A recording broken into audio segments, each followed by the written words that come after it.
রহমানির রহিম। এমপিভুক্ত শিক্ষা জাতীয়করণ প্রত্যাশী জোটের লাগাতার কর্মসূচির আজ 15তম দিন।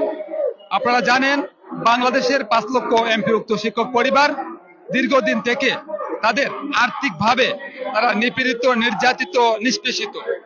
দুঃখের বিষয়, আমরা বারবার আমাদের নৈতিক এবং যৌক্তিক দাবি নিয়ে যখন আমরা এই প্রেস ক্লাবে আন্দোলনের মুখোমুখি হই, সাবেক সরকার দীর্ঘ 16 বছর আমাদেরকে সেই আশ্বাসের নামে আমাদের সাথে প্রতারণা করেছে।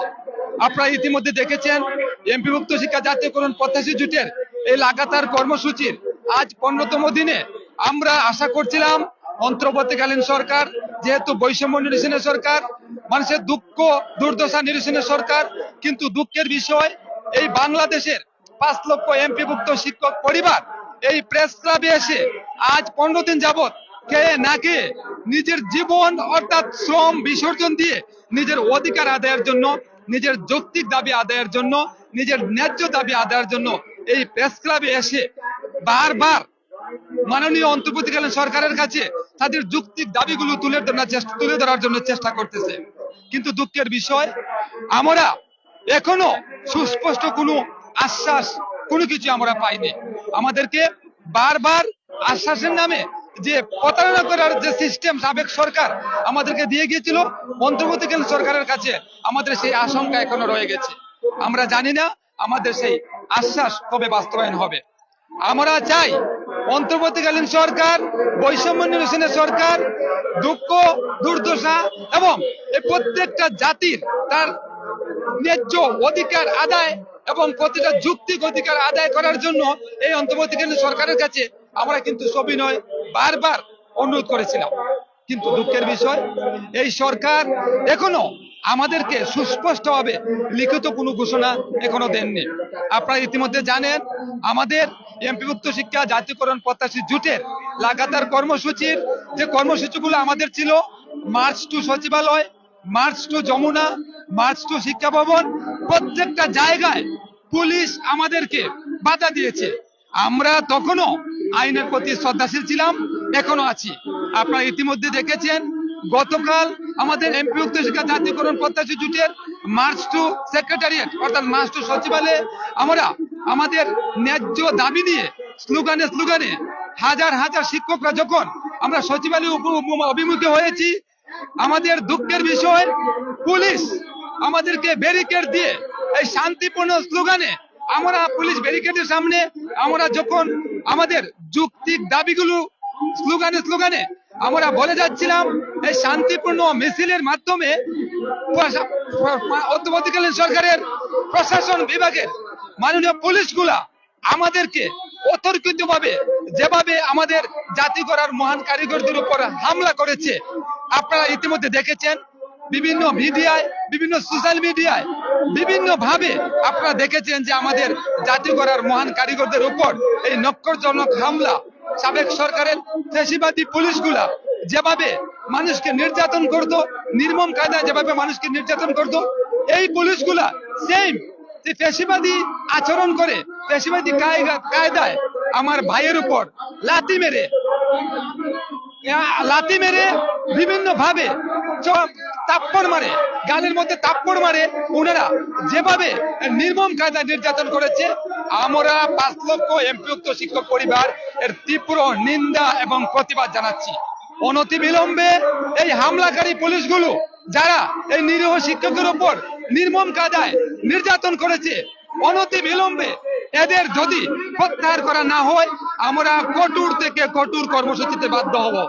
সংগ্রামী সহযোদ্ধাগণ, আপনারা ইতিমধ্যে দেখেছেন, আমি ইলেকট্রনিক মিডিয়া, সাংবাদিক মিডিয়ার মাধ্যমে আমরা বাংলাদেশের 5 লক্ষ এমপিভুক্ত শিক্ষক পরিবার স্পষ্ট বার্তা পৌঁছে দিতে চাই, যতক্ষণ পর্যন্ত আমাদের যৌক্তিক দাবি শতভাগ উৎসবনাশ, সরকারি নিয়মে বাড়ি ভাড়া, সরকারি নিয়মে মেডিকেল ভাতা যতদিন পর্যন্ত প্রদান করা হবে না, সুস্পষ্ট লিখিত আকারে প্রজ্ঞাপন দেওয়া হবে না, আমরা এই প্রেস ক্লাব ছাড়বো না। আমরা ইতিমধ্যে ঘোষণা দিয়েছি, আগামীকাল আমাদের আবারও মার্চ টু সেক্রেটারিয়েট ঘোষণা হবে। আমার ভাইয়ের উপর যেভাবে অতর্কিতভাবে সাবেক সরকারের ফ্যাসিবাদী পুলিশের নির্মম কায়দায় এই পুলিশগুলো যেভাবে নির্যাতন করেছে, আমার ভাইয়ের জবাবের জন্য, আমার ভাইয়ের এই হামলার প্রতিবাদের জন্য আমরা আগামীকাল আবারও মার্চ টু সেক্রেটারিয়েট কর্মসূচি ঘোষণা করছি। ইতিমধ্যে যারা দেখতেছেন বাংলাদেশের 5 লক্ষ এমপিওক্ত শিক্ষক পরিবার, আমার এই লাইভটি আমরা বিভিন্ন জায়গায় ছড়িয়ে দিন। আমার ভাইয়ের হামলার প্রতিবাদের জবাব ইনশাআল্লাহ আমরা আগামীকাল নিয়ে বেরবো। সংগ্রামী সহযোদ্ধাগণ, আপনারা দেখেছেন এই যৌক্তিক দাবিগুলো বাংলাদেশের জাতীয়করণ মহান কারিগররা যে শিক্ষা ব্যবস্থার 97% শিক্ষা কার্যক্রম পরিচালনা করে মাধ্যমিক, উচ্চ মাধ্যমিক, কলেজ, মাদ্রাসার এমপিওক্ত শিক্ষক মহোদয়গণ, দুঃখের বিষয় এই শিক্ষকরা আর্থিকভাবে এতটাই অবহেলিত, নিপীড়িত, নির্যাতিত, তাদের বারবার তাদের যৌক্তিক দাবিগুলো নিয়ে এই প্রেস ক্লাবে সাবেক সরকার থাকাকালীন সময়ে দীর্ঘ 22 দিন, দীর্ঘ 44 দিন আন্দোলন করার পরও আমাদেরকে সাবেক সরকার আশ্বাসের নামে আমাদেরকে তাদের পেটুয়া বাহিনী দ্বারা বিভিন্ন ভাবে নির্যাতন করে আমাদেরকে ফিরিয়ে দিয়েছে, আশ্বাস দিয়েছে, কিন্তু সে আশ্বাসের নামে কোনো কিছু বাস্তবায়ন করেনি। আমরা এখন পর্যন্ত অন্তর্বর্তীকালীন সরকার থাকাকালীন সময়ে আমরা এমপিওক্ত শিক্ষা জাতীয়করণ প্রত্যাশী জোট আজ 15 দিন ধরে কে না কে এই প্রেস ক্লাবে আমাদের যৌক্তিক দাবি আদায়ের জন্য 5 লক্ষ এমপিওক্ত শিক্ষকের প্রতিনিধিত্ব করেছি। আমরা আদৌ এখনো সুস্পষ্ট কোনো ঘোষণা পাচ্ছি না। আমি ধিক্কার জানাই জাতির বিবেক যারা আছে, রাষ্ট্রীয় সেক্টরে যারা আছে, আপনারা কোনো না কোনো শিক্ষকের স্টুডেন্ট ছিলেন না? আপনাদের শিক্ষা গুরুরা এভাবে এই রাস্তায় বসে ভিক্ষুকের মতো আপনাদেরকে তাদের যৌক্তিক দাবিগুলো বলছে, অথচ আপনারা বিভিন্ন ভাবে এড়িয়ে চলতেছে। আপনারা বারবার আশ্বাস দিতেছে, আমরা তো সেই আশ্বাসের প্রতিশ্রুতি এবং আশ্বাসের কথা শুনে আমরা আর বিশ্বাসী নয়। অনতি বিলম্বে এমপিওক্ত শিক্ষা জাতীয়করণ প্রত্যাশী জোটের এই যৌক্তিক দাবিগুলো, বিশেষ করে শতভাগ উচ্চ বোনাস, সরকারি নিয়মে বাড়ি ভাড়া, সরকারি নিয়মে মেডিকেল ভাতার সুস্পষ্ট লিখিত প্রজ্ঞাপন যদি অন্তর্বর্তীকালীন সরকারের মাননীয় শিক্ষা উপদেষ্টা অথবা উনার নির্দিষ্ট কোনো প্রতিনিধির মাধ্যমে এখানে সুস্পষ্ট লিখিত ভাবে ঘোষণা না দেন, আমরা এই প্রেস ক্লাব ছাড়বো না।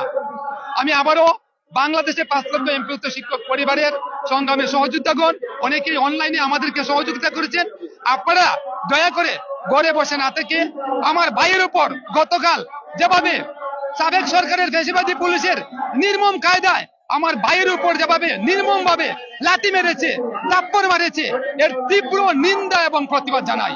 আমি আবারও বলতেছি, এই প্রশাসনের যেই নির্মম কায়দায় এই প্রশাসনের পুলিশগুলো যেভাবে আমার ভাইয়ের উপর হামলা করেছে, অনতি বিলম্বে এদেরকে যদি প্রত্যাহার করা না হয় আমরা কঠোর থেকে কঠোর কর্মসূচি দিতে বাধ্য হব। সংগ্রামী সহযোদ্ধাগণ, আপনারা ইতিমধ্যে দেখেছেন আমরা কিন্তু অলরেডি আমাদের আগামীকালের কর্মসূচি মার্চ টু সেক্রেটারিয়েট ঘোষণা হয়ে গেছে। আমাদের বাংলাদেশের 5 লক্ষ এমপিওক্ত শিক্ষক পরিবার আপনাদের কাছে সবিনয় অনুরোধ করতেছি, আমার ভাইয়ের উপর, আমার সহকর্মীর উপর যেভাবে হামলা করেছে, এই হামলার প্রতিবাদ স্বরূপ আমরা এর পাল্টা জবাব দিতে চাই। এজন্য আগামীকালকে আপনারা বিভিন্ন বিভাগ, জেলা, উপজেলা থেকে দলে দলে এই প্রেস ক্লাব অভিযাত্রা মুখ হন। আমরা ইনশাআল্লাহ আমাদের এই হামলাকারী পুলিশ প্রশাসন তার ফ্যাসিবাদী রূপে যেভাবে হামলা করেছে, আমরা এর তীব্র নিন্দার মাধ্যমে প্রতিবাদ স্বরূপ আমরা আগামীকাল আমাদের কর্মসূচি ঘোষণা করেছি। ইনশাআল্লাহ আমাদের যৌক্তিক দাবিগুলো নিয়ে আমাদের সুস্পষ্ট লিখিত প্রজ্ঞাপন যতদিন পর্যন্ত এই প্রেস ক্লাবে এসে দেওয়া না হবে, আমি আবারও বলছি, এই প্রেস ক্লাব ছাড়বো না। এই মুহূর্তে ধন্যবাদ। সুপ্রিয় দর্শক, আমরা গতকালকে লং মার্চ টু সেক্রেটারিয়েট তথা সচিবালয়ের দিকে যাচ্ছিলাম, আমাদেরকে পুলিশ, আপনারা দেখতে পাচ্ছেন আমার গলার অবস্থা, আমি আসলে গতকালকে হামলার শিকার হই। আমাদের একজন সহকর্মীকে অন্যায়ভাবে তারা ফ্যাসিবাদী কায়দা আক্রমণ করেছে, আমাদেরকে আক্রমণ করেছে।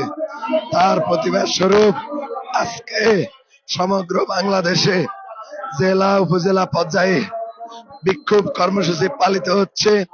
আমরা একটু আগে আমাদের সম্মানিত সদস্য সচিব জনাব দেলার হোসেন আজিজি স্যারের নেতৃত্বে আমরা কদম পোয়ারা হয়ে পল্টন মোড় হয়ে আমরা আবারও প্রেস ক্লাবে এসে অবস্থান করছি।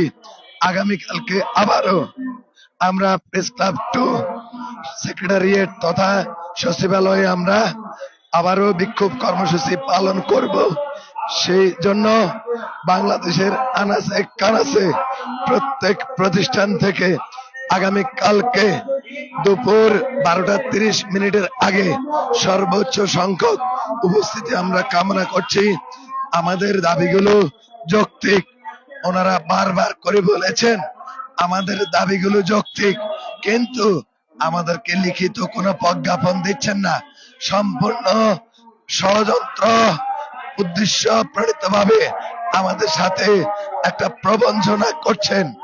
আমরা চাইব আমাদেরকে অনতি বিলম্বে লিখিত প্রজ্ঞাপন দিবেন। আমাদের কতটুকু দিবেন, কি পরিমাণ দিবেন, কি করবেন, আমাদেরকে লিখিত প্রজ্ঞাপনের মাধ্যমে সমগ্র জাতিকে জানান। অন্যথায় আমাদের সদস্য সচিব বলেছে আমরা লাগলে আমাদের প্রধান উপদেষ্টা মহোদয়ের বাসভবন যমুনার সামনে এই বছর ঈদুল ফিতরের নামাজ আদায় করব। তবুও আমরা আমাদের দাবি আদায় করে ছাড়বো ইনশাল্লাহ। এর পরেও যদি ওনারা আমাদের দাবি মেনে না নেয়, তাহলে এই বছর 2025 সালের এসএসসি পরীক্ষা আমরা বয়কট করব। এরকম কঠোর কর্মসূচি দিতে আমাদেরকে বাধ্য করবেন না।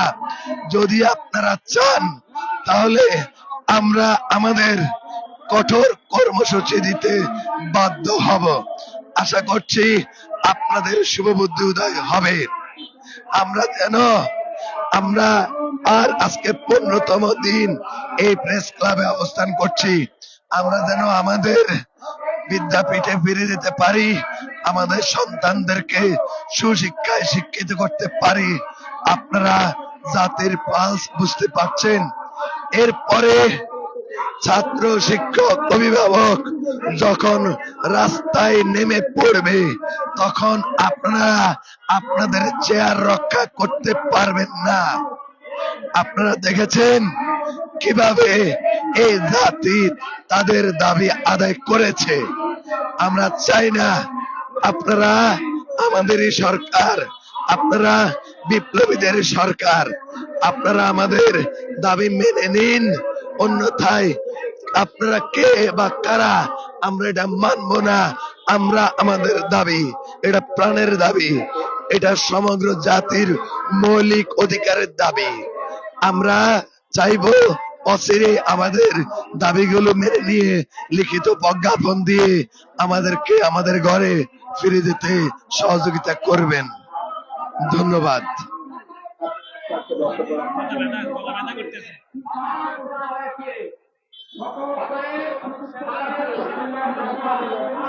বলেন।